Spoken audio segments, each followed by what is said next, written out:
ఇవాళ ప్రధానమంత్రి నరేంద్ర మోడీ గారి పర్యటన సందర్భంగా తెలంగాణ ప్రజల నుంచి, ప్రత్యేకించి బీసీ వర్గాల నుంచి, తెలంగాణ ఉద్యమకారుల నుంచి కొన్ని ప్రశ్నలు వస్తున్నాయి.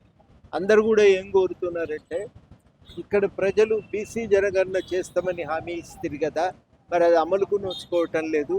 ఈ బీసీ జనగణన చేయాలి అని అందరూ కూడా అడుగుతున్నారు. దానిపైన స్పష్టమైన వైఖరి రావాలని కోరుతున్నారు. అదేవిధంగా తెలంగాణ ప్రభుత్వం ఇక్కడి అసెంబ్లీ కౌన్సిల్లో 42% బీసీ రిజర్వేషన్లను 42% పెంచుతూ ఇక్కడ చట్టం చేసింది. దానికి కేంద్ర ప్రభుత్వం ఆమోదించి 9వ షెడ్యూల్లో చేర్చే రక్షణ కల్పించాలని కూడా అడుగుతున్నారు.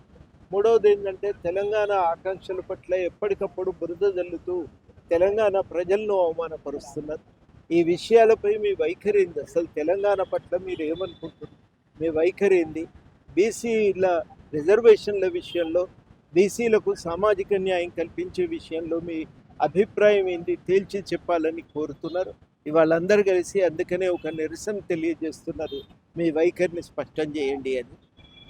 ప్రభుత్వము మరి వాళ్ళ సాయంత్రం సభలో వాళ్ళు మోడీ గారు ఈ విషయాలపైన స్పష్టతనిస్తారని మేమందరం కూడా ఆశిస్తున్నాం. అదేవిధంగా ఇవాళ ఇక్కడ రావటానికి చాలామంది ప్రయత్నం చేస్తున్నారు, కానీ వాస్తవానికి చాలామందిని అరెస్ట్ చేసిండ్రు, పోలీస్ స్టేషన్లో పెట్టిండ్రు. వారందరినీ కూడా వెంటనే విడుదల చేయాలని ఈ సందర్భంగా డిమాండ్ చేస్తున్నారు.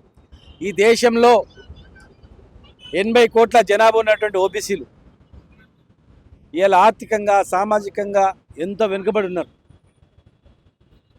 ఎన్ని సంవత్సరాలుగా మోసం చేస్తూ రాజ్యాలు వెళ్ళింది తప్ప ఈ వర్గాలకు చేయలేదు.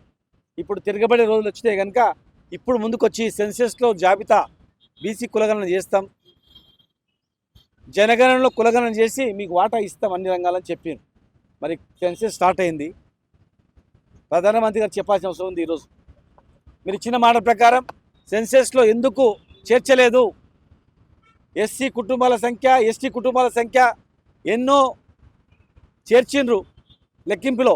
మరి బీసీ కుటుంబాల సంఖ్య ఎంత అనేది కాలం ఎందుకు పెట్టలేదు? అంటే 3 సార్లు మీరు బీసీ అని చెప్పుకొని ప్రధానమంత్రి ఇప్పుడు మన కులగణలో చేరుస్తా అని చెప్పి, జనగణలో కులగణన చేస్తా అని చెప్పి చేర్చకుండా మోసం చేస్తూ ఉన్నారు. పాలమూరు రంగారెడ్డి జిల్లా జాతీయ హోదా ఇస్తామని ఇవ్వలేదు. తెలంగాణ ఏర్పాటుని మీరు ప్రశ్నించారు. తెలంగాణ ఏర్పాటే తల్లిని చంపి బిడ్డను వేరు చేసి మాట్లాడారు. చీకట్లో తెలంగాణ ఇచ్చినని మాట్లాడారు. తెలంగాణ మీద మీరు అక్కసే బడుగు బలహీన వర్గాలంటే చులకన్నే. కనుక ఈ సభ ద్వారా మీరు ఖచ్చితంగా తెలియజేసి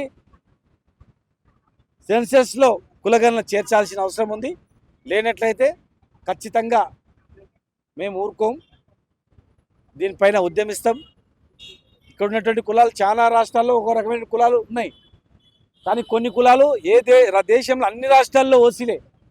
కొన్ని కులాలు ఇక్కడ ఒక బీసీలు, పక్క రాష్ట్రంలో బోయలు, ఎస్టీలు, తర్వాత వడ్డెరలు పక్క రాష్ట్రంలో ఎస్సీలు, లంబడులు ఇక్కడ ఎస్టీలు, మహారాష్ట్రలో బీసీలు, రెడ్డిలు ఇక్కడ ఓసీలు, కర్ణాటకలో వాళ్ళు బీసీలు. కానీ ఒక 3, 4, 5, 6 కులాలు మాత్రం దేశంలో అందరూ ఓసీలే. కాంట్రాక్టర్లు వాళ్ళ చేతుల్లో ఉన్నాయి, అధికారం వాళ్ళ చేతిలో ఉంది, సంఖ్య చిన్నది, దేశాన్ని పరిపాలిస్తున్నారు. కనుక ఖచ్చితంగా దేశంలో ఈ ప్రజలు తిరగబడక ముందే వెంటనే దిగొచ్చి ఇచ్చిన మాట ప్రకారం ముందు సెన్సెస్ చేయండి. మేము ప్రధానమంత్రి సీట్ అడుగుతలేము, ముఖ్యమంత్రులు అడుగుతలేము, ఇంకేం అడుగుతలేము. మేము ఎంత ఉన్నావు లెక్క కావాలి. కుక్కలు ఎన్నో చెప్తున్నారు, పుల్లు ఎన్నో చెప్తున్నారు. ఆకు ఉన్న విలువ మాకు లేదా? జంతువులకు ఉన్న విలువ మనుషులకు లేదా అని చెప్తా ఉన్నాం. కనుక వెంటనే మరి బీజేపీలో ఉన్నటువంటి నాయకులు కూడా మాట్లాడించాలి.